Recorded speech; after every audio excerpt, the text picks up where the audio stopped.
Hi guys! Wait lang! Hi guys! Kararating lang namin galing bahay. So, kararating lang din ng Shopee delivery. Shopee. Nabili ko sa TikTok shop. Ako na po guys, nakabrep na ako. Tapos, ilalagay, i-add product ko dyan. Kung saan ko to nabili. Wala, natuwa lang ako. Ang ganda niya. Hindi nga. Gold. Para naman sumarap ang kain. Kahit. Yan! Ooh! Gold! Yan po Kahit- mo sa akin, Kusara? Oo. Kahit hindi masarap ang ulam. Oho. Ganda. Kulay gold siya. Mabigat siya. Mabigat. Kulay gold siya Kulay guys. gold. Tapos papagamit Ito ko ano rin. dyan? Papagamit ko rin kay Sui. Sa school pagpapasok. O hindi gold. Kahit ang ulam niya ay Adobo. itlog. Pansit Canton. Oh, lala. Ang ganda. Sakto lang siya. Hindi siya malaki, hindi maliit. Ang ganda. At saka mahaba yung hawakan. Ganda. Ganda. Gold yarn. Ay, isang yarn.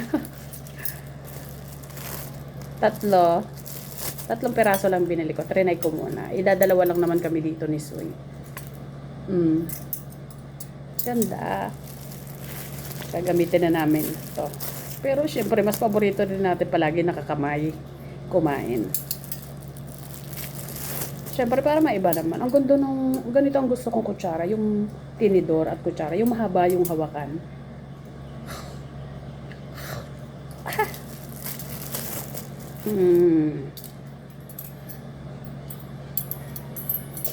Ang ganda. Tapos, may nakasulat na stainless steel. Nakikita ko, hindi naman daw siya nagpipaid. At saka mabigat siya in fairness ha. Mabigat. Ang ganda. Mapapanabala ka agad dito sa binili naming kasem. Ganda. I-add Prada ko dyan. Kung saan ko ito nabili. Tapos, pagpapasok si Swissing School, papagamit ko sa kanya to. Ganda yarn. Wala lang. Blinag ko lang. Ganda. Nakakatuwa.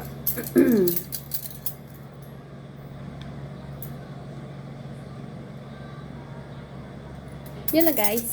Bye!